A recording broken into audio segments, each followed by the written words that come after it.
My first story I sold to Argosy magazine, and it was about 12,000 words, perhaps a little more.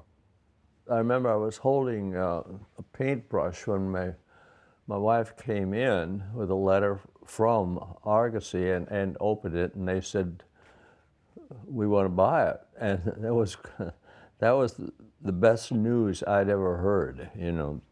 It was the first sale, though they had kept one of mine. It was called, I forgot what it was called. Oh, my title was Tizwin, Tizwin, which is Apache corn beer made by the Apaches. And it would take you all day to get high on it, but they loved it. That was the next story of mine to be published. That was in a pulp magazine. They changed the title to Red Hell Hits Canyon Diablo. So I knew I was in their clutches. You know, they're going to call my stories anything they wanted.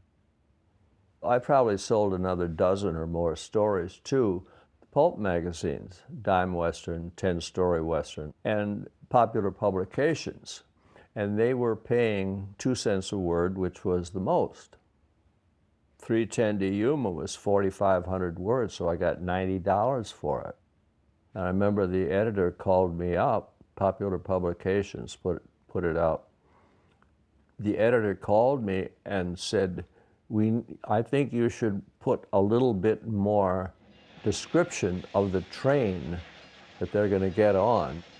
Get some steam, get the feeling of that in the story, which I did. And that's the only one that anyone asked for a revision. And I was happy with it. I could write a story, a 5,000 word story in a week and get $100. And most of the writing was done early in the morning. I made myself get up at 5 o'clock and write from 5 to 7 before going to work at an ad agency to write Chevrolet ads.